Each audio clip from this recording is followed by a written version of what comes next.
Hello you all beautiful and creative people. हमारे बॉलीवुड अभिनय के 10 रुपी मिरेकल्स में एक बार फिर आपका स्वागत है। आज मैं कोई हब या प्लांट्स के बारे में बात नहीं करूंगा। आज मैं किसी खास चीज़ के बारे में बात करने वाला हूं जो आपके पास आपके घर पर होना बहुत ज़रूरी है। दोस्तों, मुझे ऐसे स्ट्राइक हुआ कि हमने देखा लास्ट 2 डेज़ हम वैसे तो घर पे ही थे, बिकॉज ऑफ कोरोना सब लॉकडाउन है, पर ये लास्ट 2 दिन में विशेष ये हुआ कि जो तूफान आया तौकते, तो इसको हम तौकते भी बोलेंगे। हम बैठे इसको ताकते रहे और ये जगह जगह पर हमारी वाट लगा कर चला गया। तो ऐसे मुझे स्ट्राइक हुआ कि ऐसे में अगर कोई इमरजेंसी हो जाए किसी को, जैसे कल मुझे बहुत सारे फ़ोन आए, तो कोई इमरजेंसी ऐसी हो जाए और हमारे पास अगर हमारा अपना फर्स्ट एड बॉक्स नहीं हो और हमने उसमें इमरजेंसी की ज़रूरत भरी चीज़ें नहीं रखी हो, तो बताइए ऐसे वक्त में हम कहाँ जाएंगे जब हर किसी की बिल्डिंग के नीचे पानी भरा हो, पेड़ पड़े हों, आपकी कार किसी न किसी पेड़ के नीचे आ गई हो, आप जा ही नहीं सकते, आपका फ़ोन कोई डॉक्टर उठा नहीं रहा क्योंकि वो डॉक्टर इस समय किसी न किसी इमरजेंसी काम में लगा हुआ है। कल जैसे मैंने अपने डॉक्टर निमिष शुक्ला जी, मेरे फैमिली डॉक्टर, मेरे ब्रदर, उनको फ़ोन किया तो वो उस समय ओपीडी में कुछ इमरजेंसी काम में थे। तो ये सारी चीज़ों ने मुझे ये वीडियो बनाने के लिए जो है मजबूर किया और दिमाग में थॉट आया कि ये वीडियो मुझे बनाना चाहिए। तो वो ये है दोस्तों कि आप सभी के पास आपका वैसे तो होगा ही, और नहीं होगा तो मेरा काम है, मैं हमेशा कहता हूँ कि हमारा जो ये बॉलीवुड अभिनय का 10 रुपी मिरेकल है, ये श्रृंखला आप लोगों को बेसिक इन्फॉर्मेशन देने के लिए है। और इसमें किसी भी चीज़ को अप्लाई करने से पहले आप अपने फैमिली डॉक्टर से ज़रूर कंसल्ट करें, क्योंकि एक जर्नलाइज थॉट है जो मैं आप सभी लोगों को बता रहा होता हूँ। तो दोस्तों, घर में फर्स्ट एड बॉक्स का होना बहुत ज़रूरी है।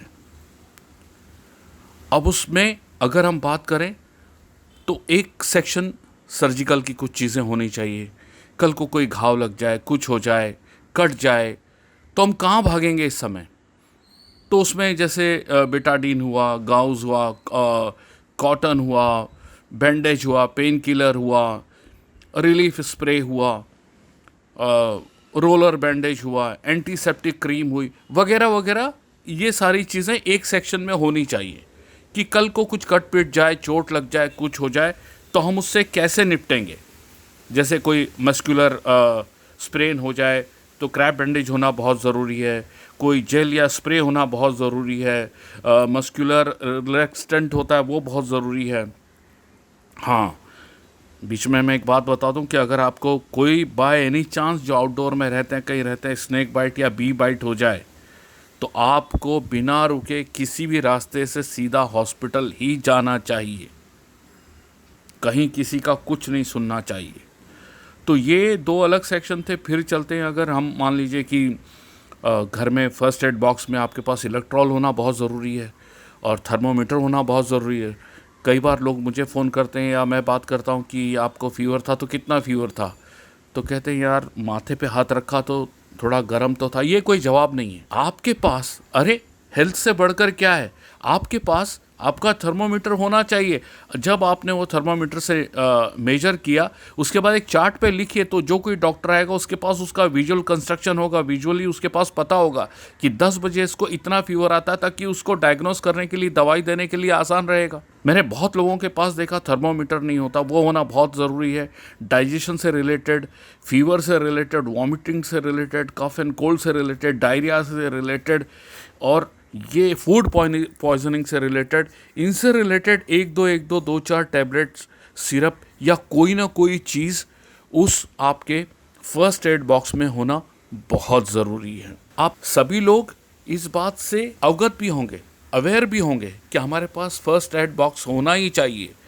बट कभी कभी हम थोड़ा सा लापरवाही कर जाते हैं। पर देखिए, आज ये टॉकटे आकर गया, कल हो सकता है कोई कुछ दिनों बाद कोई एक और फॉकटे आ जाए, कट में ही आ जाए, तब हम कहाँ कहाँ भागेंगे। हो सकता है 2 दिन घर में थे, अगले तूफान के बाद 2-4 दिन और घर में रहना पड़ा।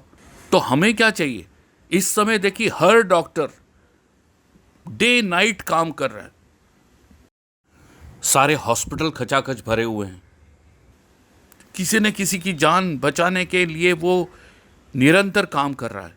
तो हम छोटी छोटी चीज़ों के लिए उसको फ़ोन करके इरिटेट ना करें। हम खुद भी तो समझें। हम अपने थोड़े बहुत, अगर डॉक्टर नहीं बन सकते तो थोड़े बहुत हम अपने कंपाउंडर ही बन जाएं। सो मेरे क्रिएटिव लोग, आप लोगों के पास एक छोटा सा बॉक्स, और ज़्यादा महंगी दवाइयाँ लेने की ज़रूरत नहीं। अगर आप यूट्यूब पे जाओगे और आप जब टाइप करोगे फर्स्ट एड बॉक्स में कौन कौन सी चीज़ें रखनी चाहिए, तो वो छोटे छोटे भी पैकेट्स आते हैं। जैसे विक्स का छोटा पैकेट आ जाएगा, जैसे डाइजिन का आ जाएगा। तो ये सारी चीज़ें आप अपने साथ, विक्स का आ जाएगा। लास्ट मोमेंट पे आपको ये चीज़ें काम आएंगी ही आएंगी। तो सर्जिकल की चीज़ें रख लीजिए, और जैसे एक ORS बहुत इम्पॉर्टेंट है रखना। ये सारी चीज़ें, इलेक्ट्रॉल बहुत इम्पॉर्टेंट है। ये कुछ कुछ चीज़ें रख के अपने फैमिली डॉक्टर से बात करके अपना फर्स्ट एड बॉक्स बना के रखिए। बना के रखने के बाद ये मत करिए कि बना लिया और एक कोने में पटक दिया और ऐसी जगह पटक दिया जिसके ऊपर बाकी की चीज़ रोज़ पटक दी, और जब ज़रूरत पड़ी तो वो हमको फर्स्ट एड बॉक्स ही नहीं मिला। नहीं, उसको सबसे पहले प्रायोरिटी वाइज ऐसी जगह रखिए कि आपकी बस एक हाथ की दूरी पर हो। कल को लाइट चली गई, कल को कुछ हो गया, बेड पे ही आपको पता चला कि कोई मसल्स में बहुत पेन है, मसल्स स्पाज़म में चली गई है, आप ज़्यादा चल नहीं सकते, उठ नहीं सकते, तो ऐसी जगह उसकी जगह बनाइए जो आपकी रीच पे हो, जिसको आप आसानी से पा सकते हो। That is another most important factor है जो आपको याद रखना चाहिए।